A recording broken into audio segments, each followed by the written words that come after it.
Bien-aimé, la Bible dit, dans le livre de Romains, à partir du chapitre 10, verset 9, la Bible dit que c'est en croyant du cœur qu'on parvient à la justice.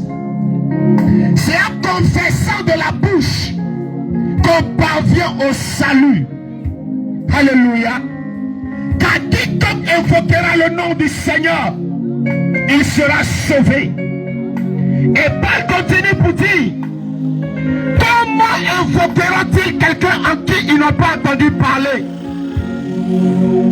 Comment croiront-ils quelqu'un en qui ils n'ont pas entendu parler? Et comment, bien-aimé, entendront-ils parler s'il n'y a personne qui prêche? Pour que tu puisses invoquer le Seigneur, pour que tu puisses invoquer Dieu, il faut entendre parler de Dieu. Alléluia. Et pour que tu puisses entendre parler de Dieu, il faut qu'il y ait des personnes qui annoncent l'évangile. Il faut qu'il y ait des personnes qui prêchent l'évangile. Il faut qu'il y ait des personnes pour te parler de Dieu. Et c'est pour cela que nous sommes là ce soir. Bien-aimé, la Bible dit que la nuit est avancée et le jour approche. La nuit est avancée et le jour approche. La nuit est avancée et le jour approche.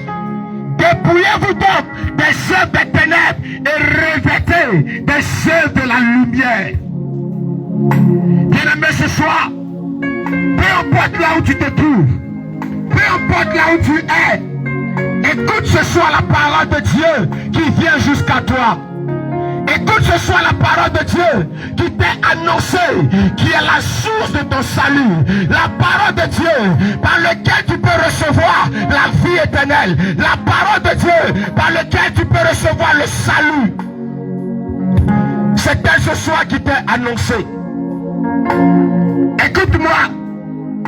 La Bible dit dans le livre de Romains, Hébreux du moins, Hébreux 9 à partir du verset 27. La Bible dit qu'il est réservé à l'homme de mourir une seule fois, après quoi vient le jugement. Il est réservé à l'homme de mourir une seule fois, après quoi vient le jugement. L'homme ne meurt pas deux fois pendant qu'il est sur la terre. L'homme ne meurt pas trois fois pendant qu'il est sur la terre. L'homme ne meurt pas quatre fois pendant qu'il est sur la terre. L'homme ne meurt qu'une seule fois pendant qu'il est sur la terre.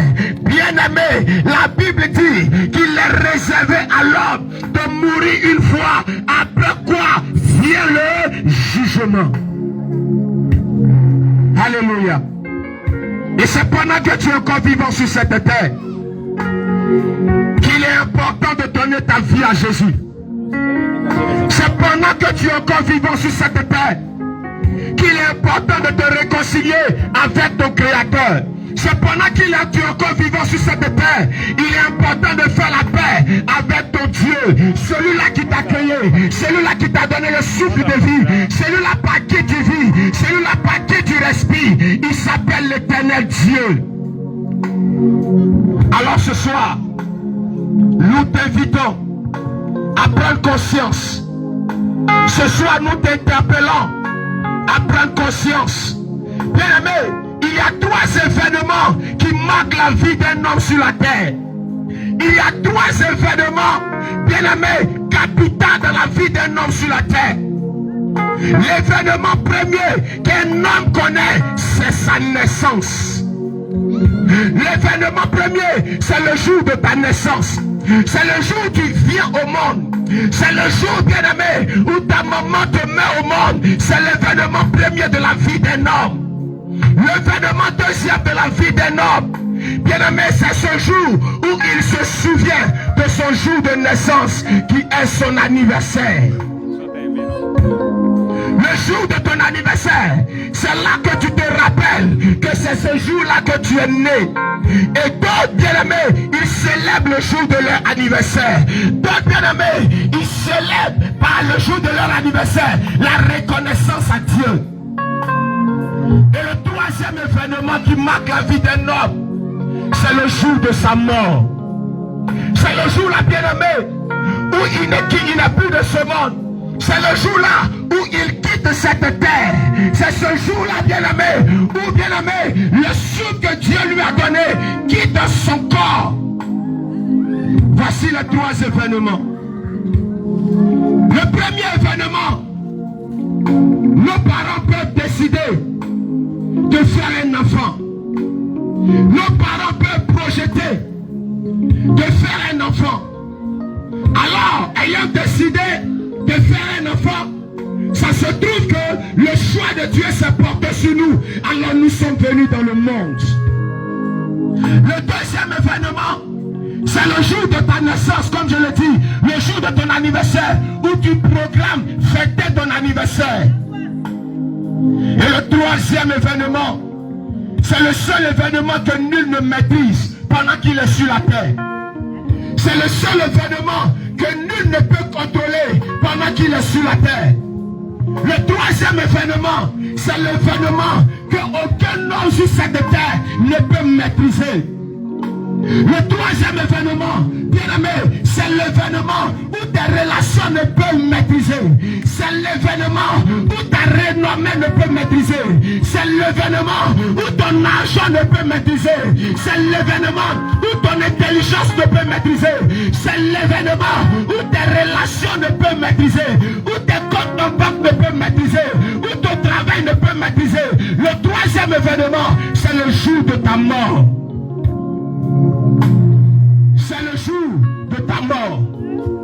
Et personne, bien-aimé, ne maîtrise le jour de sa mort. Personne ne connaît le jour de sa mort. Et le jour où la mort frappe à la vie d'un homme, le jour où la mort prend rendez-vous dans la vie d'un homme, personne ne peut empêcher cela. Personne ne peut empêcher cela. Et laissez-moi vous dire, peu importe qui nous sommes sur cette terre, peu importe ce que nous faisons sur cette terre, peu importe nos relations sur cette terre, peu importe notre renommée sur cette terre, peu importe, bien aimé, l'influence que nous avons dans ce monde, peu importe les carnets d'adresse que nous avons dans ce monde, bien aimé, le jour où la mort frappe à la porte de notre cœur, personne ne peut résister au jour de la mort. Personne ne peut résister au jour de la mort. C'est pourquoi il est important, frère et soeur, il est important, toi qui es en train de passer et qui écoute la parole de Dieu, il est important de se demander, le jour où je meurs, je vais où? Le jour où je quitte ce monde, je vais où? Qu'est-ce qui va m'arriver le jour où je quitte ce monde? Parce que la Bible dit, il est réservé à l'homme de mourir une seule fois, après quoi vient le jugement. Le jour où l'homme quitte ce monde, bien aimé, il est appelé au jugement. Le jour où tu quittes ce monde, tu es appelé à comparaître devant le trône de Dieu. C'est pourquoi il est important de réfléchir pendant que tu es encore vivant. Il est important de réfléchir pendant que tu as le souffle de vie en toi. Il est important de te poser la question, le jour où je meurs, qu'est-ce qui va m'arriver? Et la seule personne qui a la réponse à cette question, c'est Dieu, l'auteur de la vie.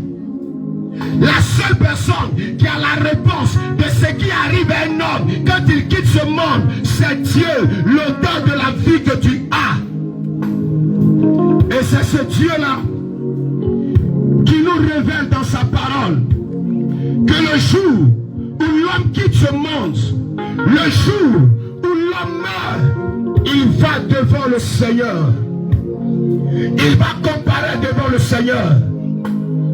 Le jour où, bien-aimé, le souffle que Dieu a mis en toi, quitte en toi, et que ton corps est appelé cadavre, c'est ce jour-là, bien-aimé, que tu comparais devant le trône de Dieu. Et lorsque nous arrivons devant le trône de Dieu, le Seigneur va nous poser la question. Pendant que tu étais vivant sur la terre, qu'est-ce Qu'est-ce que tu as fait de ta vie? Pendant tout le temps que tu as passé dans ce monde, t'es vivant. Qu'as-tu fait de ta vie? Qu'as-tu fait de ta vie? Dieu nous appellera tous en jugement. Dieu nous appellera à comparaître devant son trône. Dieu nous appellera à comparaître devant sa présence.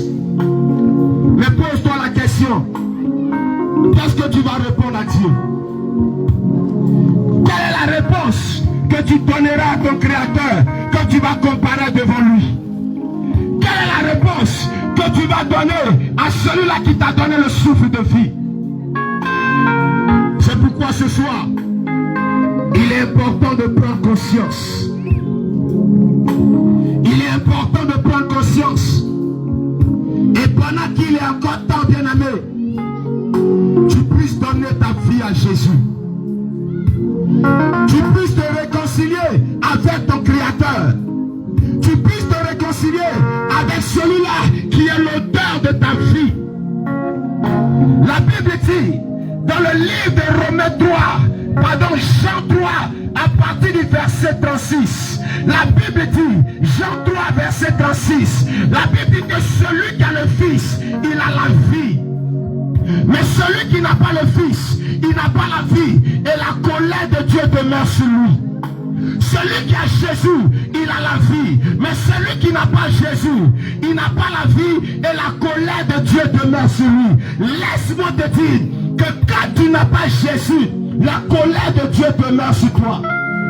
Quand tu n'as pas Jésus, tu es séparé de la grâce de Dieu. Quand tu n'as pas Jésus, tu es séparé de la bonté de Dieu. Quand tu n'as pas Jésus, tu es séparé, bien-aimé, de Dieu. Quoi que tu vives, mais en réalité tu es mort. Parce que spirituellement, tu es déconnecté de Dieu. Spirituellement, tu es éloigné de Dieu. C'est vrai, physiquement tu vis, mais spirituellement tu es mort. Alors ce soir, nous sommes là afin de t'interpeller et de donner ta vie à Jésus. Donne ta vie à Jésus pendant qu'il est encore temps. Donne ta vie à Jésus pendant que tu as le souffle de Dieu en toi. Donne ta vie à Jésus pendant que tu es en bonne santé.